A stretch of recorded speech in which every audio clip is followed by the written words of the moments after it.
All right, guys, welcome back. Special episode of Earn Your Leisure. Yeah. We got them. We got the good brother Dre. Dre London in the building. What's up, my brother? What's up, my brother? How are you? I'm good. How you doing? Yo, shout out to Brixton. Yo, you already know. You did. In the building. What? Yes, sir. Yes, sir. So, yeah, long time coming, man. Very long time coming. First of all, thank you for having me, guys. This is one of my favorite podcasts, one of my favorite systems, business, projects. Just everything you guys have been doing for years has been a monumental thing for myself watching it. And I just want to say, forget talking to me and interviewing me. I just want to say thank you. And I'm proud of what you guys are doing, because what you guys are doing for us, I don't know, like when you guys only had a couple 100,000 followers, I picked up on it and I was like, who and what the F is this? I was like, yo, this is monumental for us. This is monumental. What you guys are doing did not exist. You found a piece that we needed.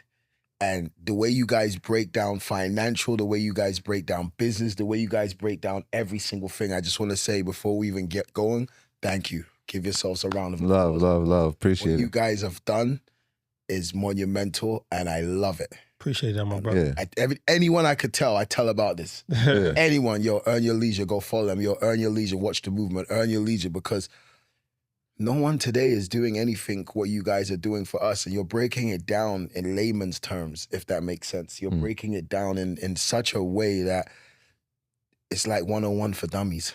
If you have color, if that makes sense. So yeah, man. I want to start right there, man. Thank you for having me, and thank you for doing what you guys do, man. I appreciate it a lot. Likewise, man. I feel like every time we run into each other, it's been the same energy exchange. Yeah. It's always been that praise of it. So we appreciate you. And I always say when Dre's in the room, we in the right room.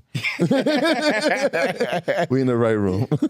Many times, man. Many times. 100%. So you've been somebody that's been behind the scenes. If people don't know who you are, you've been a music mogul for a while. Did you find Post Malone? Yes, I discovered him. You discovered Post Malone? Yes. That's one of the biggest artists in the world. Sure. Management, you were management as well, right? Discovered and managed for 11 years, I think. Like 2014, I discovered him when he was rapping and wasn't even thinking about singing. And we didn't even call the word melodic then. Like I literally was telling him after watching him play guitar at night, he used to play guitar at night, but wanted to rap in the studio all day. And I was like, hold on a second. You have all these people looking at you while you're singing in the kitchen, on the island counter, this, that. How on God's green earth would you just rap? I don't care. Mix it. Sing rap if you have to. Back then we called it sing rap. It wasn't even called melodic. And he went away for one weekend. I didn't think he was even listening to me. He went away for the weekend. And after he came back from Texas, he made a song doing exactly what I asked him to do. And it was kind of crazy because it was like, you know, when you're trying something in the studio, you're doing something. That was a moment for me, like where I was just like, wow, that's it. He hit it. He hit it right there. And from there, we made another 2 songs or 3 songs. And then right after that, it was White Iverson. We made White Iverson November 2014, November, December. I can't even say December. It was like November, December. We put it out February. I'm not saying that's how it just went like that, but that started the snowball. So we got a lot to talk about. We're going to talk about that. We're going to talk about your Spirits brand. We're going to talk about you have an extensive real estate portfolio. Yes. And just all around entrepreneur. So first and foremost, thanks for coming. Appreciate it. Thank you for having me. All Absolutely. right, so let's start at the beginning. So you from London. Yeah. Brixton. Yeah, Brixton, South London. Okay. Shout out to Come on, man. Come on. London, shout out to the man on the ends. The man them. Shout out to the Jamaican man. You know, we got a legendary run in London. Yo, for Royal Albert Hall. We did Royal Albert Hall. Sold out. Did you know that? Yes, I did. Yeah. I was shocked. Bro, it's the internet. You don't know how far the internet goes. Yeah. Like the same thing like we was just saying with Post. I didn't know how far the internet goes until you go out there. Like I remember one time we had a show, our first show in Toronto. Shout out to the man them in Toronto. Shout out to the Six. Shout out to Drake and my guys. like I went to Toronto and I looked at a room full and I was like the internet's real. You understand what I'm saying? Like, you don't know how far and wide that it goes. Like, the internet is something that's very, very real. 100%, 100%. But London's always been a good town. Shout out to Hackney. Shout out to Yes, all the man them out there. That's a fact, man. So what's the journey? You start in London. You start in the ends. So how do you make it to America? How do you start music? How does this whole thing start? It's kind of crazy because people tell me that I tell pieces of the story and I leave out very important parts of the story.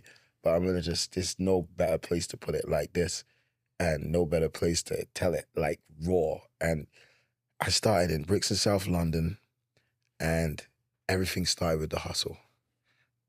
You name it, you think it, I did it. I'm not gonna say anything more. Statute of limitations. Statute of limitations. Because in that place, it lasts forever. Oh. Here, I think there's no statute. There's none. Okay. In the UK, it doesn't even 100 years from now. Then we're gonna leave it right there. Yeah, so that's why I describe it the way I describe it. But man was a road man, came up off the streets, you name it. From a young guy, I would buy a car with a knocked door. I remember my first car when I was 17 years old was a 1996, giving away my age. It was 1996 BMW. I remember them on the end telling my uncle to tell me to slow down. You got Jamaican in your blood. Yeah, slow down. You tell your nephew to slow down. Doing too much. Yeah, he's doing too much. But at the time, I wasn't doing too much. I was doing the right thing. No one knew that I bought the car with a crashed door, the doors fixed. They just saw me driving down the block, like paid in full.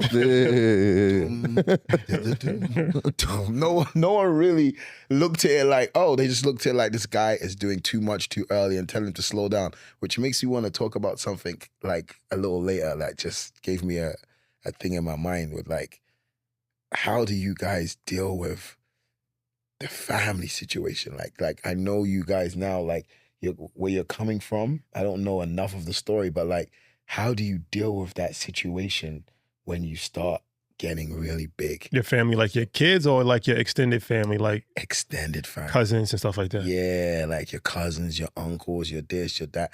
Like the kids is cool. My kids, they don't want for anything, and they don't really know what's going on. They're still young. They don't really know what's going on in this world apart from they living a life that I wish I was living at their age. But how do you guys with success deal with the family situation? How do you deal people wanting things from you, you giving, and them still walking around like you didn't give a thing? Like it's I don't know, only because we just mentioned that subject hit me immediately. Like, how do you guys deal with that? I mean, for me, I think it's important to set boundaries. So I always kind of have boundaries, and luckily for me, I don't really have people that's asking for a variety of different things. Like, if somebody asks for something, I know they really need it. But other than that, I'm not really in communication with a lot of people on a daily basis. So I haven't put myself in a situation where I'm taking care of people, right? Like, I'd set that early on. Like, so for me, I've been fortunate. I don't have a lot of people that's around me that's trying to take advantage or trying to be greedy.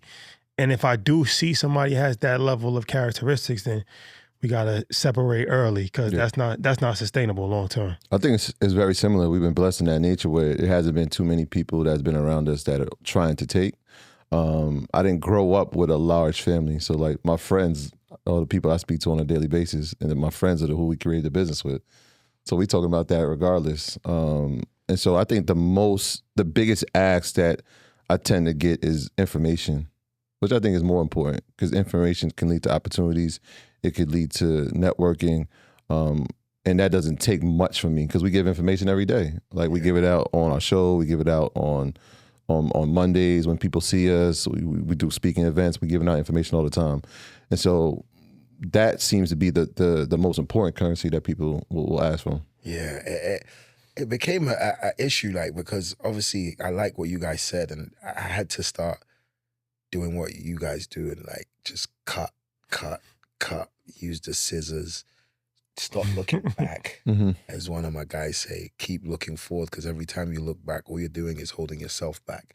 And like, it's just a serious situation. It's only because of what I just thought of. And I remember a situation where someone came and told me, oh, like, your uncle said this, or this one said this, your cousin said, and I'm like, hold on a second. Does these people not know what I've done for everybody in my career? Does people not know, like, how far I've stretched my hand, and then they come back for me to stretch my hand again, and that's when I cut the scissors? And it's like, there has to be a moment when you say no, and like you said, you didn't even enter it. So I'm in that not entering stage where it's like, yo, It's always been a monetary ask? Yeah, in some way. You come from Brixton, South London. People see you move to America. They see the stars. They see this. They see that. They see you on private jets. They see you own a private jet. They see this. They see that. They're like, what? Like, so then they start reaching a hand, and it's like the Jamaican mentality sometimes, like, oh, my man thinks he's too big, or my man's this, or he's that. But it's not even that. Like, when do you stop? Like, that's why I wish I started and did it how you guys did it and just kept it where there ain't even an entrance for that. If that makes sense. Like, not even like, when is the time when you say when no is not good enough, or when no is just no, if that makes sense. I'm only saying that because of the conversation we just had. I'm like, wow, it just brought me a flashback. Yeah, they told us that no was a complete sentence. Yeah, I learned that no is the most powerful word in the dictionary. N-O, the most shortest word, the most powerful word. It's just no. The more you could say no, the more powerful you get. Also, the more you hear no, is the more powerful you get. It works two ways. You say no, it's harsh, but even the person you're saying no to, it should make them stronger. Because every time I heard no, it made me stronger in life. More creative. Yes. Yeah. Yes. Yeah. Well, there you have it, ladies and gentlemen. Don't ask Dre for nothing. The man said no. Unless it's about these spirits, we got that.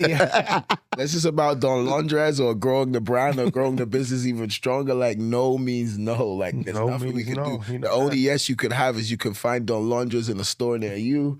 Like, yo, Total Wine and More, Jensen's, you name it. That's the only yes for me, because everything else is no, man. So, all right. So back to the South London story. So you start in South London, and you hustling. You know, you doing whatever you got to do to survive. But how do you make it? Like, how do you make it to America? How do you make it in the music industry? Like, what's the key from the streets to being, you know, in the music business? Perseverance, man. Perseverance.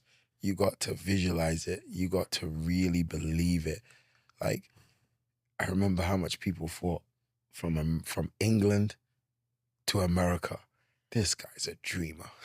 Do you know how much people looked at me and was thinking, all right. But yeah, you moved to America.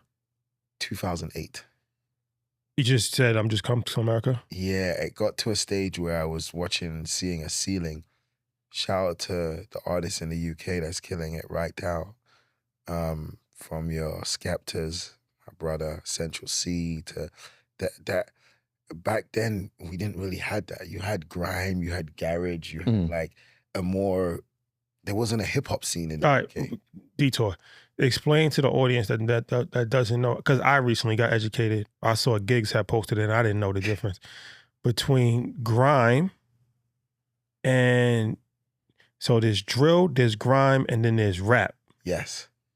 Grime and rap are similar, but they're not the same. Yeah, so grime is like real gritty London streets music that like has variations of, I can't say dance music, but it has a variation which mixes some form of like hip-hoppy drill. So that's Skepta? Yeah, so Skepta is like anomaly. Skepta is like, he can rap and do grime. Yeah, he can rap.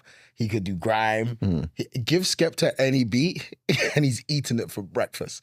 So like, what grime does is like, it's a fast, more up-tempo beat. They have a different bounce to it, but they're spitting. They might spit faster, they might spit harder, but it's not hip-hop, if that makes sense, but it derives from hip-hop. It's really hard to explain, but like... It's its own genre. Yes, it's his own genre in itself, and like, grime just has like, even just now while we're talking about it, I can hear a particular grime beat in my head, and it's like, grime is in its own lane, its own thing. Like back in the day before grime, it started off with I don't even say before because it was around the same time, but there was a music called garage. And like house music over here is nice, it's soulful, it's this, it's that. It's like that globally. But we used to have house music and guys used to spit on top of the house beats. Like, and people would have their own, people would go and get crazy to the lyrics, bouncing in the clubs. And like that grime, garage, house music, it has its own similarity, if that makes sense, but grime veered off and was like a product of the streets, definitely straight from the UK. Drill, I know they say like drill comes from Chicago, drill in New York, but like the drill in the UK was similar to the drill in New York. It was the same producers. Yes. Like Pop Smoke. Wow, you know. Yeah. I didn't know you know. Yeah, Shout out to M on the beat. Like, like Pop Smoke, rest in peace, heard what was going on in the UK, reached out to the UK producers and done something that no New York rapper ever did, and then made the New York drill, if that makes sense. Yep. But it was from the sound in the UK. So you guys definitely know the difference. Yeah. So that was more the UK thing, and hip hop wasn't such a thing. I met this. But like Giggs, he's hip hop. Yes. He's like old boom bap rap. Yes. Like he's a rapper. Yes. Giggs is a straight rapper and so many others. But like I said, even Central C, he's a rapper, but Central C veers from grime. He's under that like, Skepta. He's not under him, but he's like, he veers across it. He could do I'm saying both. in a sense of like his crew. Like the first time I ever saw him, he was in a video with Skepta and ASAP. Yes. I'm like, who's that kid? Yes. He's from that crew. Yes. Okay. So there's a difference, but it was me. I wanted to be it's like, I can't even say like, I wanted to be a manager, an agent, a this or that. It just got to a part. I was in the UK, I was on the roads, and there was this artist that from my hood that went to jail. And just before he went to jail, he was going crazy. And he was just, today we could call it content, but it wasn't content. It was just, he was doing a lot of things knowing that he was going to jail. And he was on every DVD. Shout out to Streets Incarcerated. That was like the UK smack or the UK and Cocaine City. Shout out to my brother French Montana. Like that was what we had then. And he was going crazy on them. And when he came out of jail, he heard some people tell him, yo, Dre wants to see you. Dre wants to see you. And he was like, word? Okay. Let me go see Dre. But it was like, I always had a love for music, but I felt like that was a part of my path. So shout out to Saros, I have to, like, because that was me, that was the bridging of the gap. Whether he made it huge or he didn't make it huge. You managed him. That was the gap. I moved to America because of him. And it's crazy. I moved, but he didn't. He kept wanting to go back and forth. And I told him that to crack this code in America, you gotta fully live the hustle. You gotta eat and sleep this hustle. This isn't something that you can go and come back. People, you can't just go to England and think you're gonna take a piece of what's going on in England and go back to your country. You can't come to America and think you're just gonna come and take a piece. People gotta see you eating and sleeping and going through the same daily hustles and struggle as them. And he kept going back and forth, and one day he went back and I told him, listen, this is not gonna work if you keep going back and forth. It's not what's gonna happen. One day he came back and I was just going mad, going crazy about this guy called Austin Post, who turned into Post Malone. And I could see it in his eyes, and I just saw like, he knew when he came back that my concentration was on something totally else. And I cracked the piece, like I cracked the code. And I was still living in New York at the time, loved New York. I was living here for 6 years. But then I went to LA in 2014, and after meeting him, seeing things I'd never seen before, there was something called gamers. Like you guys might think that's normal now. Like FaZe Clan? Yeah, like just in 2014, there was no gamers in New York. I'm not gonna say there wasn't, because I know someone somewhere there was a gamer, but it didn't really exist in New York. I was going over to the West Coast and I found hold on a second. There's an 18-year-old kid with an Aston Martin outside from wearing a headset with a microphone. Yeah, commentating on Minecraft. Yeah, the Like, monetization. Yeah. And that happened to be what's today's known as Post Malone's best friend. Yeah, it was like they like the new streamers. Yeah. They was like the old streamers. Yes, he was streaming on YouTube, and his name was Jason. Shout out to Jason. He had moved from Texas, from Dallas to Los Angeles, got an agent, like, which was managing him, and that was how I met Post when I was going back and forth from a house. Like, someone brought me to a house in Bronze. He brought me to a house in Encino, and there was this house, and like there was producers, there was gamers, there was this, there was that. No one really had a capture on what was going on or what was happening next. And I went into this house and I was just like, wow, there's something here. It's like you ever walk into somewhere and you smell gold and you're like, hold on, there's something here and I'm capturing the gold. And that's where I met Post. He used to change his clothes 2-3 times a day. I used to think this guy was crazy. We're in the same house. We didn't go anywhere. We're in the house all day, but you're changing your clothes. All of a sudden you come out, you're changing your shoes, this, that. I was like, what the hell? Mm-hmm. Then shout out to FK at first. He got brought over from Atlanta, or he flew in from Atlanta, and everyone used to talk about this guy. I was like, who the hell is this guy? Like, I didn't know who he was at the time. Legendary producer that started a lot and was just key into knowing a lot of things early. And I watched these two form a relationship, and at the same time while Post and him was forming a relationship, I was forming a relationship in my head of what to do next, if that makes sense. Mm-hmm. The thing why I had it different is because I had already done it in New York, if that makes sense. Shout out to Jadakiss, French Montana. Like, I already made or executive produced big hits in New York already. Which ones? Name them. So, New York Minute, Okay. Shot Caller. Like, all these records wouldn't have existed if I hadn't introduced French Montana to this producer. So that's when I first knew, like, bro, you could do this. Shout out to my brother Emmanuel. Before all of that, I was running around doing the same hustle. I bought truck routes. I did this. I did. There's no hustle I haven't done. I bought a truck route, was delivering Starbucks coffee in the glass back in the day. Like, there's no hustle I haven't done. Whether it's buying it, whether it's selling it. Like I said, some I can say, some I can't say. I've done it all.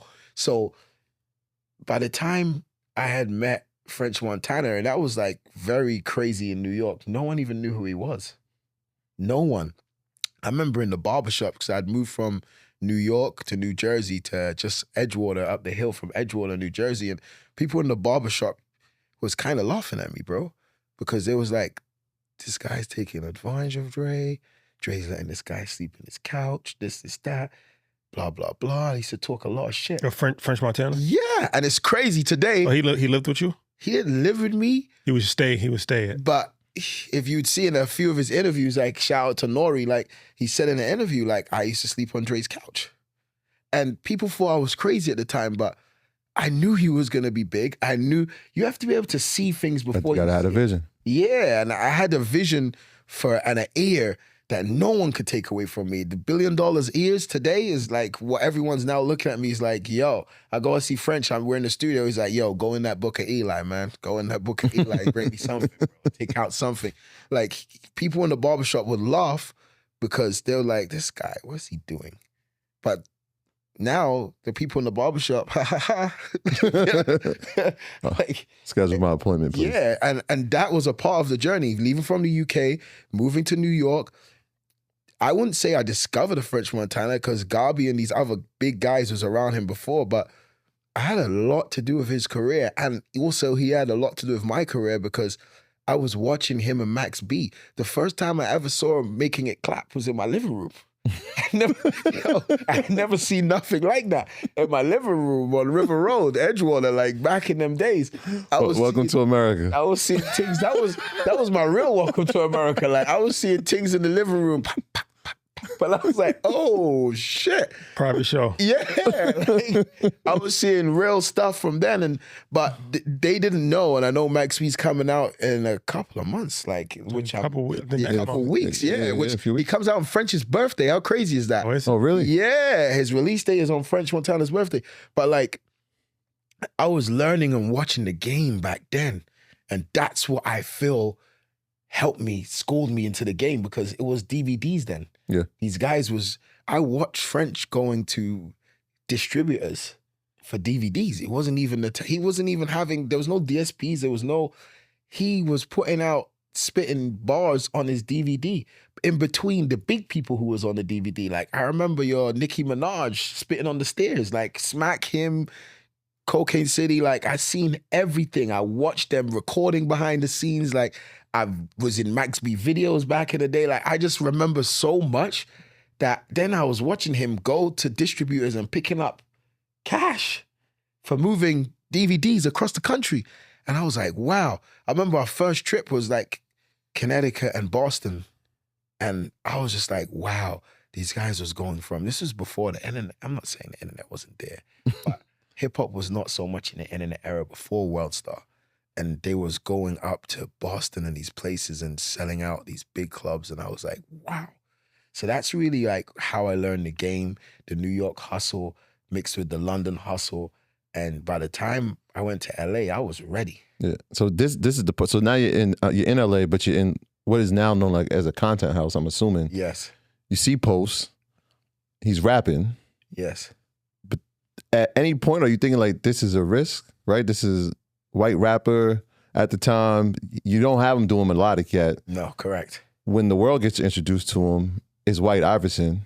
And then something smart happens when he connects with an Atlanta rapper. Like, what are you thinking risk at that point? It's so crazy because shout out to a friend of mine, Rama. Like, I remember her braiding this kid's hair that used to be a skateboarder in the house. And like I said, content house. One day she was braiding his hair, and then Post wanted to get his hair braided. And I don't know if it was exhibit looking style or he wanted the Allen Iverson. I'm sure he asked for the Allen. He wanted braids like Allen Iverson.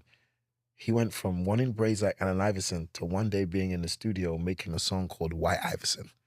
And things just always have some form of a journey.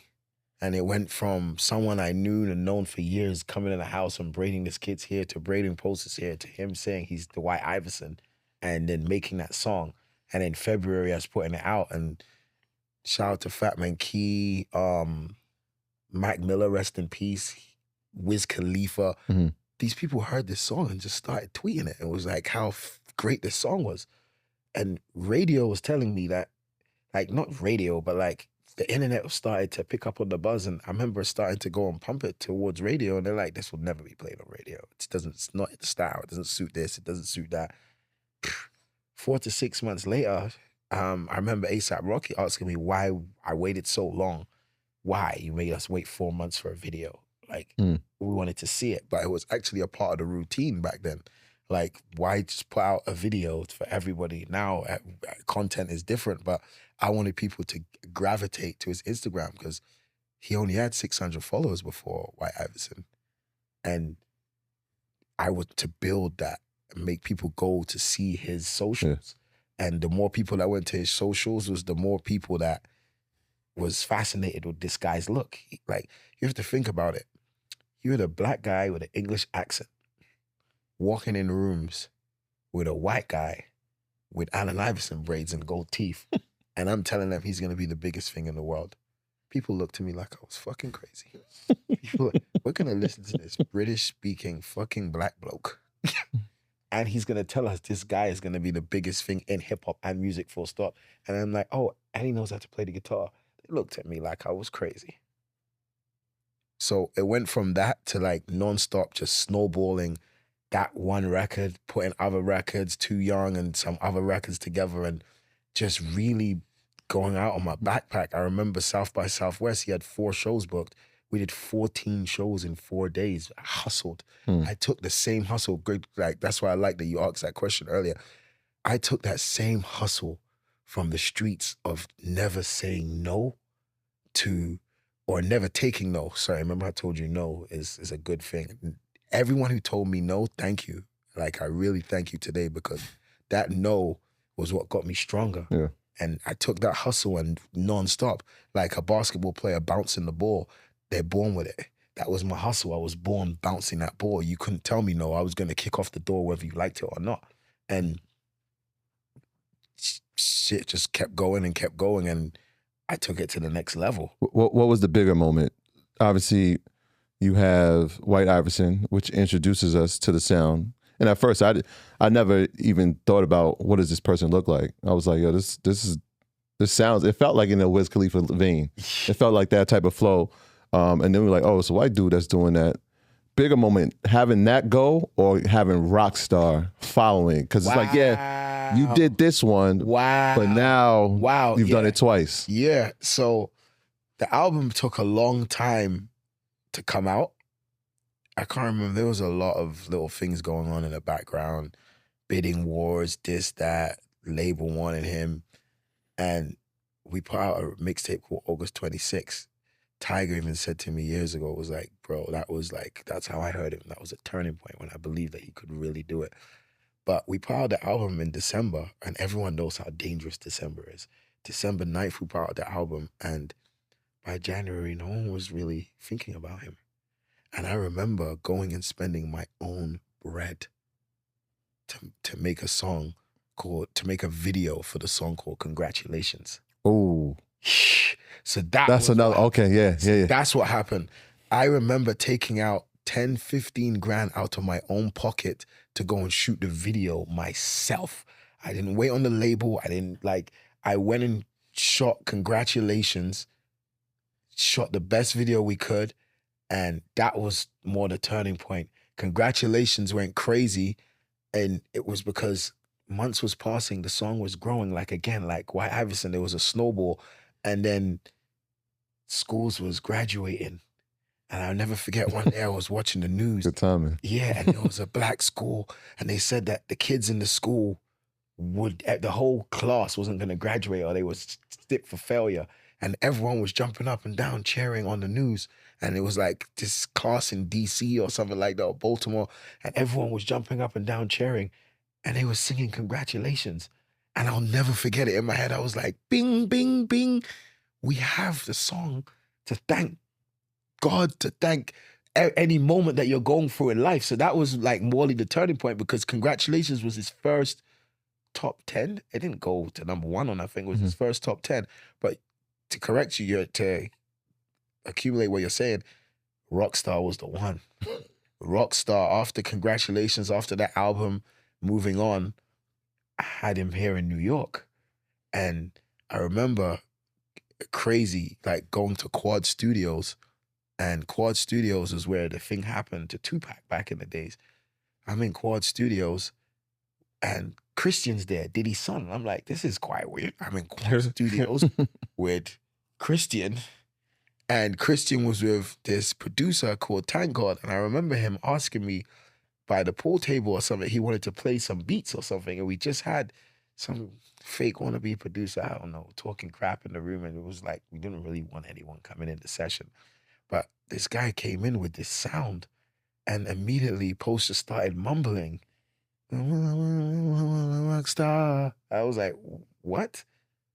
And he mumbled some, he spat some, and it just became, I knew immediately this was going to be one of the biggest songs in the world. I remember when the song was finished, now everyone does this, they preview music on the internet, but back then it wasn't a thing. He had a Bud Light, he was playing it, he was previewing it, and I remember Chris Brown, all these different people reaching out to me like, yo, I want to get on this record. And I remember Post originally thought was like, I wanted to maybe featuring Travis Scott. And I was like, no, 21 Savage. We was already friends. We were already like, I would shout out to Key. I was already close with his manager. I watched his whole career coming up. Him and Metro Boomin just was on a mixtape tour, on some big tour. And I had to wait my time till he came off that tour. You know, you're on a high, and like, he's too much on a high right now. And he got off the tour was finished, and he reached back out to me. He was like, yo, you still on that verse? And I was like, of course. And that happened to be Rockstar. I remember going into the labels, telling them, listen, I already have this buzzing on the internet. Charlie Walk, Monty Littman, like, don't play with me. Do not play with me. I have this song buzzing everywhere on the internet. Now I just need you guys to connect radio so the first week sells. I want this to go straight to no. I was so disappointed when the song first came out because it debuted at number 2 in the charts. Anyone would be like, what? What do you mean you're disappointed? I wanted to debut at number 1. I wanted some Michael Jackson shit. Like, the song came out, it debuted at number 2. Then the next week it went to number 1. We had our first number 1.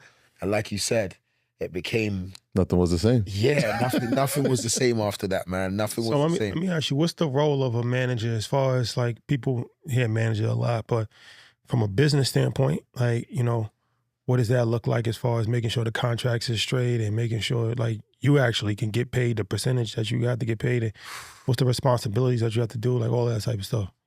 The manager is everything, man. Like, I have to tell you, like, people nowadays, like, it looks bigger, and like back then, everyone just wanted the manager to be a quiet guy in the corner, and I was far from it. Like, I'm making all these moves. I'm doing all of these different things. I'm putting all of this stuff together, brand deals. If the artist has a high, you're providing and pushing that high. If the artist has a low, you have to make the high again to make him feel better. From brand deals, from dealing with the record labels, from dealing with music, this, that. There's nothing that a manager doesn't do in an artist's career. Today, the manager's the label. Mm-hmm. Like, yes, you have record labels and that, but tell me the last time a record label really broke a big record. Like, the manager has to go on the street and has to push everything. He has to do everything from the street to the boardroom to brands to you name it. Like, as a manager, I did every corner of it. Like, I went from the streets of making a record big on the streets to making a record big in the boardroom to making a record big on the radio. You have to deal with so much things. Like, a manager is like, what did I hear someone tell me? It's like the most thankless job. It's the most thankless job in the music business because no one comes and tells you thank you, man. No one says, thank you, great manager, thank you. Like, you've been a great manager, or thank you very much. It's just a thankless job that you don't really get thanked for, but you work your fucking butt off non-stop for. It's like, it's something that, like I said, man, being a manager is how Don Londres and how I started my own brand from making all these brands big. I remember this guy wasn't even 25 yet, and I was in a meeting, in a board meeting with Bud Light and Anheuser-Busch, and I'm telling them, this guy's been drinking Bud Light since before he was meant to drink Bud Light. And I'm like, one day he's gonna have his face on the can. They looked at me and all laughed. 2, 3, 4 years later, he had his face on the can of a Bud Light. Super Bowl commercial. Super Bowl commercials, this, that. Yeah. I saw all of that before. You have to be a visionary to be a manager. I saw stadiums. I saw so much. Like you said, it's an all-round job that is a thankless job, but at the same time, when it pops off, it can really work. But this is like a piece of advice, like, make sure as a manager you have your paperwork, make sure you get in your shavings, because it's like a barber. I used to tell everybody, like, I'm like a barber. I'm just here collecting the shavings. They make all the big money. You're just here collecting the shavings. And if you make the artist big enough, your shavings get bigger. Do you get what I'm saying? Yeah. And another piece of advice for managers out there, and I couldn't tell this on any other platform better than Earn Your Leisure, make sure that you got your sunset, man. Make sure you if you don't know what the sunset is, or managers out there that's running around with artists, or managers that are doing what they're doing or believe in something, make sure your paperwork's correct and make sure you're looking at that sunset, man. And if you don't know what it is, I gave you something to go Google today. Go look up and make sure you got that sunset, bro, because that sunset is everything. Sunset as far as the exit when you're leaving? Sunset clause. What's the sunset clause? The sunset clause is in the paperwork. Like, suppose the artist gets so big and so huge, and then what happens today when people get in people's ears, or this person's whispering, that person's whispering, or whatever happens, you just put in all that work and you just walk away like a dog with his tail between his legs? No. Make sure that you got that sunset clause in your contracts. All of you out there, it's very important because it's the only thing that you have will give you a leg to stand on in the future and show your hard work. So that lets you still get paid after you leave? Correct. For like a certain amount of time? Correct. Whatever you had in the contract, correct. Wow.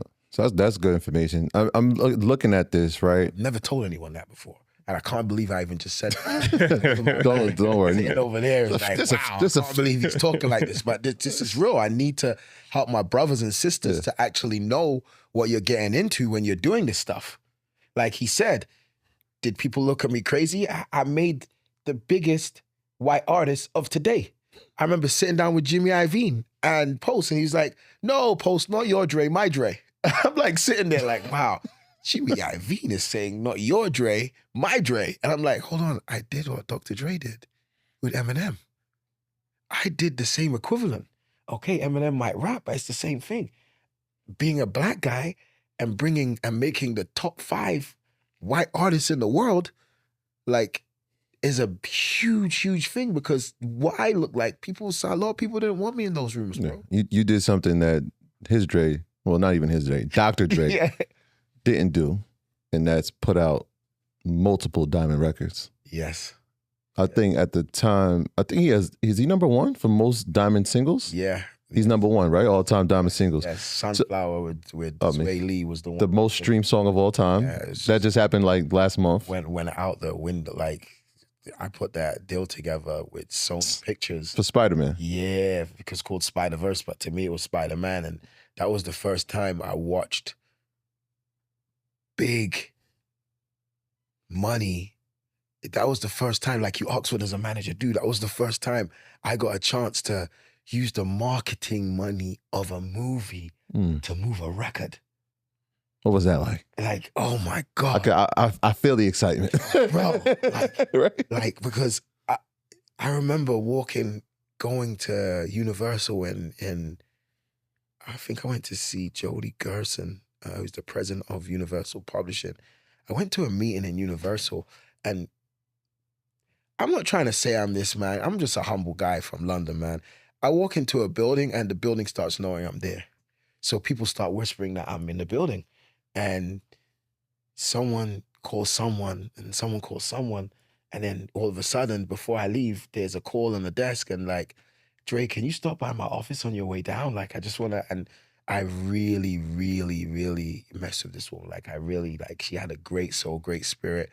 And like, I stopped by her office on the way down from me leaving, and she's like, what are you working on? What are you doing? Like, what's going on right now? And like, I remember her telling me that she had a couple of different projects that was in front of her. And even though it was Universal Publishing, there was something I don't even think she said Spider-Man. I don't even remember. But like, I remember her telling me something about a movie or something that was going on. And I remember there was a song that we made just a couple of weeks before, what was mostly mumbling, melody, and sunflower, I think you're loving me too much. Like, people might not know back home. I'm living out a lot of gems here. I remember the girl in the studio at the time that was with Sway Lee saying, this song's about me. And I was looking around like, get out of here. Like, Sway Lee did the hook in the beginning, and Post had to finish it by him doing a hook, and he took a while because Sway Lee's high note, or he didn't find his tone or whatever. And I'll never forget the same night, this girl that used to cause Sway Lee a lot of problems, one of his ex-girls, or just used to be a lot of trouble, she turned around and said, this song is about me, and blah, blah, blah, blah, blah, in the back room. I was like, no, it's not. But the next day I heard the words and I was like, wow, it was really, that hook was really, had some connection to her and what him had been going through. But I went in the room when I was leaving Universal Publishing, and I remember playing it for Dana. Shout out to Dana. I'm going down and I play this record for her, and I had to stop after like a minute, couple of seconds. And she's like, why did you stop it? Because the record wasn't even finished. It was mumble. Post's part was all like him just mumbling his melody and getting it right, mumbling. The only thing that was clear was the hook. And I remember texting it to Dana and telling her, do not email no one this record. You have to physically drop it off yourself. You have to physically text the record yourself. And while I gave that record to the people making Spider-Man before the song was even finished. It was like a crazy moment. And then the movie was being finished. Post wasn't finishing his verse. We had a deadline, and he's like leaving the studio one day, and he was like, bro, I do it tomorrow. I'm like, it's like, when does it have to be in by? I said yesterday. But it really did have to be in before the day before. He finished his verse. They was already lining up the song and the music. So they had this record while they were still working on the animation and lining it up and finding the right parts for it. That's why I feel like this was such a magical moment, because I gave them the cadence of the record while they were still finishing the movie. It came together like a marriage. That's the biggest records, the biggest businesses, the biggest everything in the world is when two forces come together like a marriage. Mhm. And that was like a marriage that I could have never, ever. But the budget's different for it, right? Because like we grew up in an era, and you're probably from that same era if you push a 96 BMW, right? That we waited for movies, and then the movies had soundtracks, right? So sometimes, and I remember like even Jay was telling the story how they would put a single on the record, but they would put the single on the soundtrack to get double the sales. Yes. Yeah. But this is a different era, right? Because Spider-Verse, I'm not sure that people bought the soundtrack or they just heard that song in the score of the movie and like, we got to go download that. Yes. Is there a different marketing budget that goes into the new age movie versus like? Now, back then, there was more of a bigger marketing budget that they would put towards a movie. And I remember the song was at the beginning of the movie. Right. And I remember one of the smartest deals we done was we wanted, I don't know how to describe this in the best layman terms, but okay, we've given you this record, but we still want this record on this album. And today it's really harder to do that. But we was able to pull off a deal where we put the record on Spider-Verse and then we had the record on his album at the same time. So we had double marketing money for the same project. So by the time a year or whatever had passed or 9 months had passed or whatever, it was on his next album too. So I was able to manage, like you said, I was able to manage and be smart about how I put across the two marketing budgets for one record. Made it the biggest record in, like you heard, like of all time, of all time, or the biggest record of our generation. You could say all time because I've never streaming. Yeah, streaming yeah. and double diamond or something. Like you Ridiculous. could go look it up and see how many records have gone double diamond in your history. Not many, or if ever. And it just became a monumental moment. And like I said, that was a part of managing, branding, Sony Pictures, putting all of these things together. So what did you learn from that experience working with them as far as their branding and how they market? I learned that if you use budgets correctly, you could blow up anything in this world. It doesn't matter what it is. What's the proper way to use a budget? The proper way to use a budget is like a hustler. Skim that, man. Stretch it.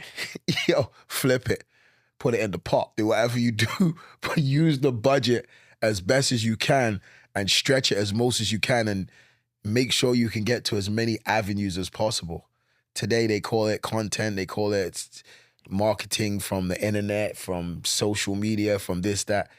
Stretch that budget as far as you can, because the more you stretch that budget and the more eyes you can see and the more ears you can get to is the more bigger anything is. This is not just a song called Sunflower. This goes for everything. This goes for Don Londres, my tequila. This goes for everything you're doing in this world. Stretch the budget, man. And it doesn't matter if you've had investors, and this is a whole nother subject because I don't have any big investment. I don't have no institutions that came in on me with Don Londres. I wanted to do it myself. I wanted to be able, I looked at people in history like Diddy, 50, all these different Jay-Z, all these different guys that had done huge things in the alcohol space. But at the end of the day, Jay-Z was totally different because I remember him bought one of the brands. But like, most of them was using our culture. Mm-hmm. And most of them was using us as a people. And I wanted to not beg for a seat at the table. I wanted to make sure that I was at the table. Like, this is my table. I'm not begging for a seat at the table. I need to make sure that we have something different for the future. And I wanted something for my kids' that I might never ever see. So like I had to build my own brand. So how'd that start as far as the pivot from music to this? Well, I watched us travel the world, and like I stopped drinking vodka, and I don't know, a long time ago. I stopped drinking vodka, and I was like coming across tequila, and I would be awake nonstop. I would never feel a drought or a sloppy moment in my traveling the world and touring. Tequila was just became my favorite drink. This is many years ago when people wasn't even drinking tequila like that, 2015, 2016. And I never really got a chance. And when the world shut down in 2020, it was when I had this epiphany. It was like before, it was right after, I don't know the exact dates, it was right around the time George Clooney had just sold or whatever. Like there was no celebrity tequila. It was none of these people trying to come out with their own alcohol. But I'd seen what we did with alcohol. And I said, hold on a second, like this is the pivot for me. You're out partying, you're out entertaining people calling me the curator, the curator for the culture, the party guy, the guy who brings all these people together and makes all these great things happen. And I'm like, hold on a second, we're drinking someone else's drink. Like, I need to figure out how I'm gonna make my own drink that we can pivot and we can have our own. Because my grandmother, rest in peace, my mother always said, bless the man that had his own. And I wanted my own seat at the table, so I made the table, if that makes sense. I made my own alcohol. I started in 2020 when there was the world was shutting down. When the world shut down, and I remember people going crazy because we had like 5 shows and I was trying to finish the tour, and we got to like the last 5th or the 4th show and we had to shut down because people was like looking at Post crazy. And when the world shut down, that's when I got started. That's when I said, hold on a second, the world is shut down. Everyone was laughing at me because I was building this house, or I had a house that I was building to make my house my office. Today, it might sound normal to you, but most people didn't have a house as office back then. And I was finishing this house to make an office, and then everyone's office shut down. Then I had all the great nerds, the great geeks, all coming to my office and working out of my office because it was a fun place to be and it was a great vibe. And the same time while all this was happening, I bought a 3D printer because I had this vision of a shape of a bottle, but I didn't know how I was going to make the shape of the bottle. And I sat down with one of my geeks at the time, Jacob, and was like, yo, I want it to look like this. I want it to look like a vase, but I don't want it to be a vase. I want it to be monumental and the bottle to be really special. That after you're finished with this bottle, you want to do things with it. Today, now, this is the same bottle where women make it into a vase. They put flowers in it. They put a candle on it. Like, this bottle became a monumental thing. But while talking about, I had the bottle in my head, I still had to find the liquid. And I was on this crazy journey where this guy called Track Dilla introduced me to this guy that wanted to talk to me, and he just wanted to meet me. And I had a lot of people that wanted to meet me because of my work and what I'd done in the game. And like Jean-Michel, this guy came to this party to meet me. I was talking about black coffee, and this guy had made coffee and this, that. Like, it didn't even make sense. Everything that this guy was talking about didn't make no sense to me in the party. But I don't know if he was a partner in a Sprinter company. He knew the people who owned the Sprinter company. And all that was on my mind was leaving from this party and bringing all the girls to Tiger's house in Palm Springs. Like, this guy's trying to talk. Priorities, man, priorities. Yeah, no. But it's crazy because this guy, Jean-Michel, drove us in the Sprinter, and I could tell he wasn't a Sprinter driver, bro. I just knew. I don't know whether he was a partner, as I said, in the Sprinter company or what he was doing, but he wanted time with me, and his time with me was driving out to Palm Springs. We had to drive 2 hours to Palm Springs, or just outside Palm Springs, Indio, to a house that Tiger had where I had like people going and partying. But by the time we got there, it was so late, like everyone wanted to fall asleep. Never really told this story like it is. I wake up the next morning, I said the guy, there was like a more than enough space. The guy could have slept in the truck. And I remember E telling me, Dre, what are you doing, man? Just make the guy sleep on the couch. Like, what are you doing? And I woke up at like 1 o'clock in the afternoon. I remember Tiger walking towards me and he had this look on his face. It was like, bro, this guy, this driver, he's got to go. I was like, what are you talking about? This driver's got to go. He was in the pool and he was in the pool in his boxer shorts, and then this other girl, like, it was kind of crazy. The same girl who braided Post Malone's hair. Yo, this is years ahead. Years, like, we've been friends for years. She's like, yeah, and he's smoking my weed and this, that. I was like, bro, you got to go. You got to get out of here. This is not your house. Like, what are you doing, bro? You can't just wake up in someone's house and think that you could just be going in their pool in your boxer shorts, smoking weed, this, that. Like, he saw me flip out. He left. I only found out the rest of the story 2 years later. When I saw him again 2 years later, he left, stopped to the BMW racetrack and heard a Post Malone song. I was like, wow, this was meant to be. Monday morning, just Saturday, we went there Saturday night, the next day, Sunday. Monday morning, I had to get all these people back home, back to LA. And I was like, wow, this is going to cost me some Uber money because I'm going to have to call 2 Ubers, vans, this, that, to get everybody back. Like I said, I was the curator, the vibe curator. I'm going to have to get everyone back to civilization. Bro, the guy came back for me. The same guy that I cursed out on the Saturday, early Sunday morning, came back for me the next day. He drove back 2 hours and apologized and said, no, you was right, this, that. On the way back driving in the Sprinter, he's telling me, I have this, I have that going on. I know this person. What about this? What about that? And he goes, oh, and my best friend that I grew up was the lawyer for the Don Julio family. I said, skirt. Huh? What are you talking about? He's like, talk to him right now. So I start talking to this guy on the phone. And this is why I'm telling you this whole long story, guys, is because every path you lead down might not take you to where you think you need it to go. But just be nice and follow through and keep believing and something will come of it.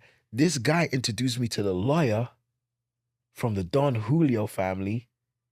And the lawyer then, I don't think it was like 5 days, bro. 3 days later or something like that. 5 days, less than 5 days, man. I was on a plane going to Mexico.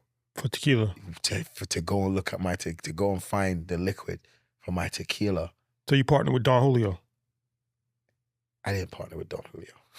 Okay. So I partnered with a guy called Francisco Gonzalez, and he's probably going to be mad at me because I never talk about this. I never say these kind of things. I never say in public, but like Francisco Gonzalez was the first premium maker of tequila. His father made Don Julio. He made 1942 for his father before his father passed away to celebrate the first year his father was on the agave field. It was 1942. His father just had a stroke and he wanted to honor his father's birthday after his father got well after the stroke and got back, and he made 1942. I didn't know none of this history. I didn't know none of this story. I just knew that the guy that was driving in the Sprinter was introducing me to a liquor lawyer. The liquor lawyer was introducing me to this family, and before you knew it, I felt like it was a movie out of Scarface or Sosa or something. This guy with the big cowboy-looking Mexican hat was opening this big door. I was driving into this great distillery, and that happened to be Francisco Gonzalez, who was the first premium maker of tequila. Or no, the first, yeah, you have to say, he made the first premium tequila. And I went in there and I looked at the history. I saw this, I saw that, I saw all this different stuff. And we hit it off right away. But it didn't just happen like that. I had to keep going back for a year, bro. Do you know what happened in that year? Well, I was going back and forth just to get the LOI to be able to even make my own tequila. This guy didn't just say, oh, yo, go. Like, you know, hey, I'll do it with you. You're the black guy talking to a Mexican guy during the times of George Floyd. It was like all around that time. The world shut down. All these crazy things was happening. The George Floyd thing was happening. And you have me in Mexico talk with a Mexican guy about why my passion and why it's important for us to come together to make this drink. And he said it after a year. He said, I didn't find in a Forbes article. We sat down and we did an article. And Forbes came, took pictures, this, that. And he said, I had to do it with this guy. I've never seen anyone as passionate as this guy. I've never come across anyone who really like deserved it. So Don Londres was their first since their drink is the first alcohol, pure, no added caca, pure tequila that we made smooth. I made it for women first. That was the main thing what I wanted to do not just because of the shape of the bottle. I wanted to look at a piece in the market that didn't really exist. No one was making tequila for women. People thought of tequila with taking shots and women would scrunch their nose and their makeup would get all effed up. I was like, I want to make something for women because what the women like, the men love. And that was the story of how I went down a road. I started watching celebrities come out with tequila. Francisco Gonzalez made me go through a whole train of making me learn how tequila was made, watching it from agave to the oven to this to that. I had to go through the whole journey. And while all this is going on, celebrities are now starting to make tequila. I had to start posting on social media like my journey, because then it would look like I was bandwagoning, and people started seeing like, hold on, this guy was on this journey since 2020, 2021, making his own tequila. And 23, it came out and everyone was like, wow, this, and I'm not just saying this, people were like, everyone that tastes it, one taste is all it takes. They taste it and they're like, wow, this is incredible. Shout out to Terrence, Terrence J, my brother. That's how you guys tried it first. This is true. I want this to be bigger than me. This is bigger than us. The story of Jack Daniels. It was a runaway slave and a runaway orphan came together and made a drink called Jack Daniels. This is around today. This drink's probably 100 years old, before Prohibition, this, that. Like, Jack Daniels was made. That's what I'm doing. That's what made me want to cross from entertainment, music, using and leveraging the scene. Shout out to Michael Rapino from Live Nation, who's helped me leverage and do just one of the people, a lot of people have, but leverage the two together, because there ain't no party without alcohol, and there isn't alcohol without party, if that makes sense. That's interesting. Because Michael Rapino, obviously CEO of Live Nation. Yes. How are they putting this in the venues that he has? Yeah. How does that partnership work? So when we was going on tours, he let me test it. I told him, like, my brother, I'm doing something crazy. And he told me when he sat down and he thought Jay-Z was crazy for buying the champagne and buying Ace of Spades or Douce. And he was telling me the whole story when he sat down with Jay-Z and thought that Jay-Z was crazy. And the same time we was having this conversation, Jay-Z just got acquired, or LVMH or something just bought into it. And he was like, I don't think you're crazy, Dre. And whatever you're doing, you know, I always backed you. Me and him and Colin Lewis, shout out to Colin Lewis, our business started off of a handshake. I never signed no contract. They trusted me and respected me and loved everything I was doing from the music game. And I bought them an artist that made them millions and millions of dollars, but it was all off of a handshake. We never signed a contract. We never had any paperwork. So my loyalty to them, he then helped me with the same loyalty. I told him, every venue you guys own, any venue we tour, I need to bring this there. I need to make sure that we have a tasting, we have this, we have that. And I started like that, leveraging it like that. The first tour was 2022 when I started doing just tastings. Then by 23, I had it in all the amphitheaters. And he helped me to like just leverage it into more places in the beginning. Mm-hmm. And I never forget where I'm coming from, and I respect him. And that was my bridging of the gap. That's when I was like, ding, hold on a minute.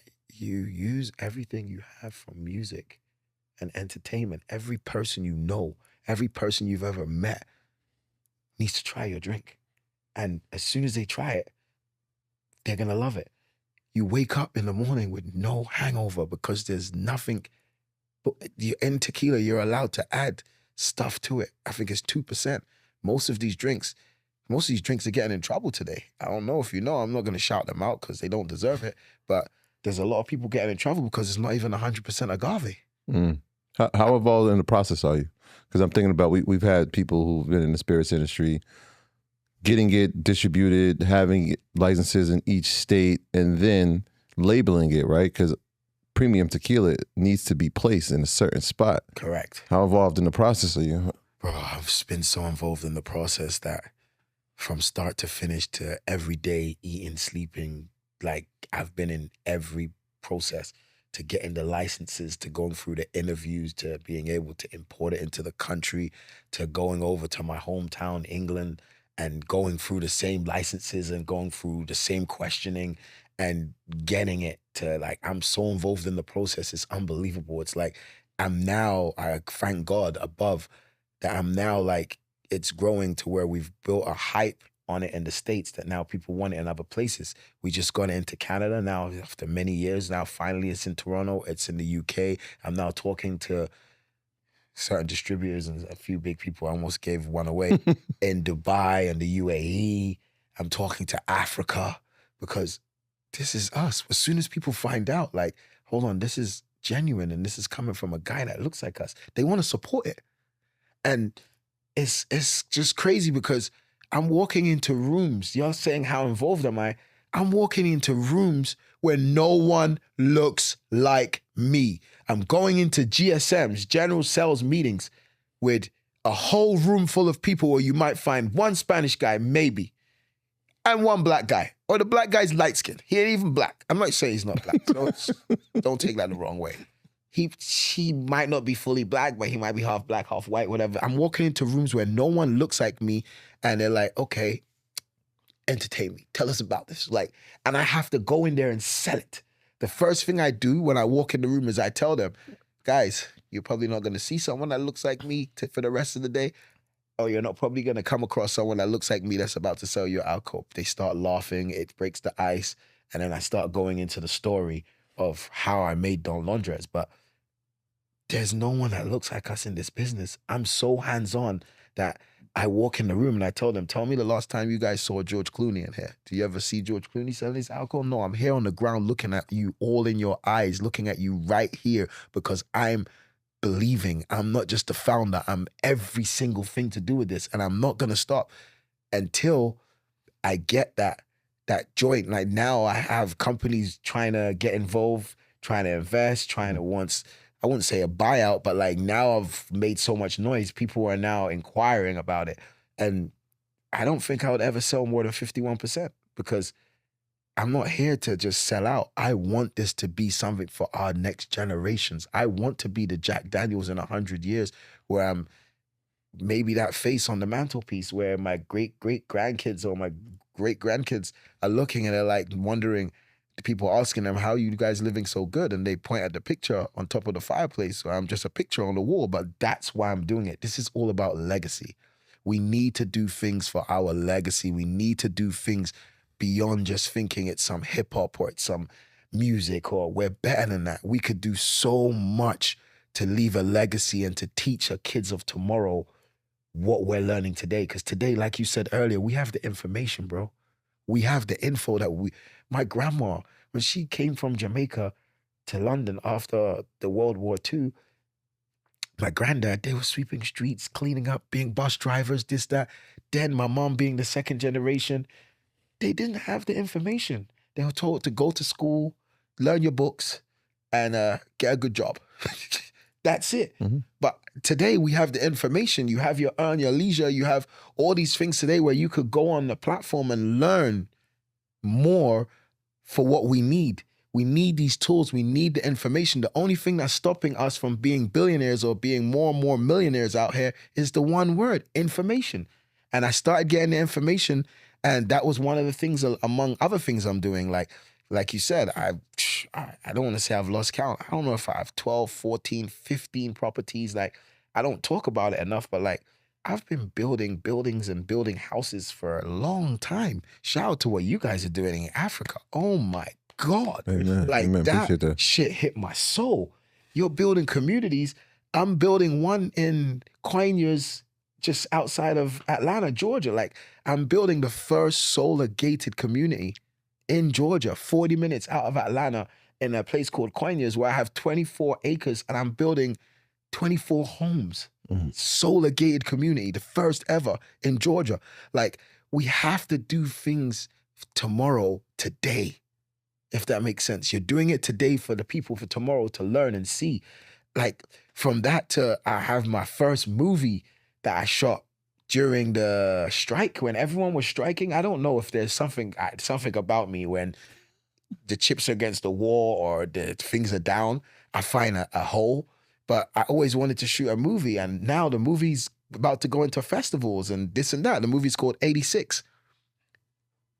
It's coming out, I'd say, next year, but I'm putting it into festivals first, this, that. Dre Vision Studios, like, I'm just an entrepreneur who won't stop and can't stop. And you know who said that? I won't stop. And shout out to him too, my brother.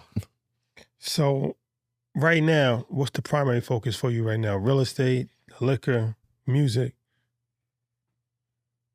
Still have one foot in the music.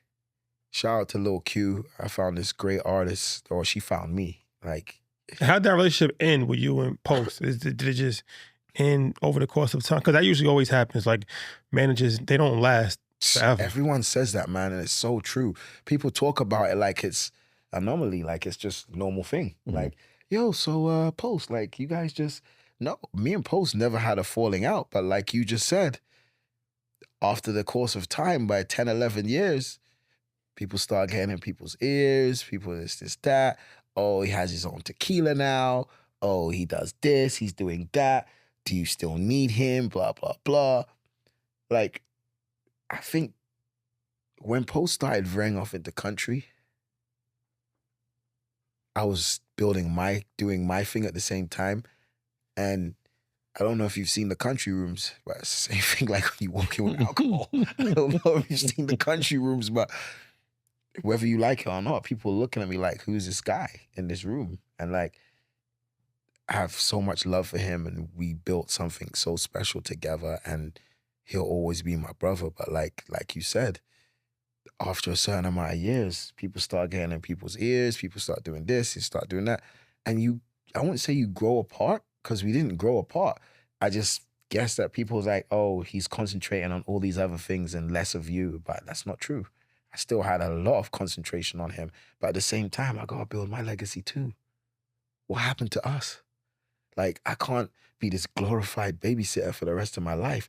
Like you said, people come and tell me like, wow, you did over 10 years, you're lucky. I'm like, I'm lucky. That's like a normal thing in the business. Like you said, you just start to grow, and I don't know, like maybe Dre London started becoming more Dre London, and some people didn't like it, and some people got in his ears and started talking in a certain way, and he started listening one day. I got tired of shielding people off and protecting. I was just like, no, this is the way, that's a chapter. It was the chapter before, and now this is the new chapter, and I have to keep going. Thank God I had my own stuff going on, but like, I had to keep building the Dre London chapter and the Don Londres chapter and the properties, the this, the that. Like you said, what am I concentrating on now? My biggest focus has to be this, because this is a full-time thing. You don't understand the alcohol business until you're in it. How many shops? Just look how many stores sell alcohol in New York. Look how many restaurants there are. In New York on its own is just an island. And thank God we're now available in Costco's in New York and New Jersey. We're available in so many places. But I had to wait to even get this to New York, because you're dealing with, this is like a country in itself to even be able to move alcohol, if that makes sense. Like, every state is different. Every country is different. And you have to bend to the rules, bend to the culture. You have to make it what you can. So this became one of the full-time jobs. Then having properties and permits and this and that became another. Like, so I would say between this, the properties, and now having like this great artist from Memphis that's incredible, still have one foot in the game, of course, is what built me. And now I've started developing her, and now she's growing, and like people are starting to see her, and like it's really great. I'm really grateful for it. But like, I got my eyes on the prize, and it's hard because I wake up every day with things on my shoulders, but you gotta go. It's not concentrate on one. You gotta concentrate on all, and you can't do too much. But they say 7 streams of income. Is that what it is? Like, you need to make 7 streams of income before you could really say you've done it. So I'm just concentrating on my 3 to 5. 3 to 5? Yeah. What would be success? I know we were talking before we started about year-over-year sales, and in the spirits industry, it's always by cases. Yes. How many cases you move a year? Yes. We've heard large numbers, 1 million cases. Obviously, you guys are still in the infant stages, 4 or 5 years old. What would be, how do you measure success at We're this not stage? even 4 or 5 years old. Since we've been on sale, it may be 18, 19 months since we're approaching the second year of just being on sale. And like, I'm grateful. After 18 months, we've sold 10,000 or more cases. Wow. Which is crazy. To know I've not spent $1 million on multi-million on advertising. I don't have these big billboards like all these companies, Diageo, Bacardi, all these big companies. Like, I'm in a game where I'm being disruptive. Like, one of my guys has this gala, this awards thing that he does every year in the UK, and he hit my brother Blade. Shout out to Posty. It's funny, his name's Posty. Shout out to Posty. He hit him one year and was like, I told him that we was gonna have all their drinks and, LVMH sponsor us every year. And I told him that I was gonna have Don Londres Tequila. And LVMH went to him and said, oh my God, okay, we was giving you 120,000. We can't have another luxury brand on premise next to our brand. We'll now pay you 150 instead of 120 just to have our tequila at your event. That was another turning point. Like you said, Rockstar, this, that was another turning point. I'm like, wow, LVMH, Diageo, all these people they know what Don Londres is right now. I'm disrupting. I'm being disruptive. And now it's not a get down or lay down, but like, come and talk to me. Like, we are the culture. I'm now being disruptive and I'm being in places I cannot match their budget, but you can't match me on the streets with this culture. And we are the party, we are the vibe, and people are now starting to like shed away from the caca and they want the pureness. So it's really helped. That's why we're over 10,000 cases, over 2 million in sales. Like, we've done really well from me just doing things like this and talking to you guys about my career and what I've done and plugging what I'm doing. And hundreds of thousands of people watch it. They believe the story. They see it. They can see the pureness. You cannot sell unpure. Like, when something is pure and it has passion like I do, people believe it and then they want to try it. And as soon as people taste it, it's game over. Well, always a pleasure, my brother. Tell them where they could follow you, the website, how to get the bottles and all that. My Instagram is at Dre London, DRELONDON. And Don Londres, you could get it at DONLONDRES, donlondres.com. We have locations bar right there. You can also follow Don Londres on Instagram. But go to the website and we have every location we sell it. If it's not in your location in the States, you can put in your zip code, find out where it is, or get it sent to you. If it's not in your state yet, you can actually get it delivered to you by the mail in the post and buy it online. So there's no excuse not to try it. And like I said, if we bump into each other or anywhere, like, I'm going to sell it because I believe in it. And you guys have tried it. You could tell me yourself, like. It's definitely a party starter.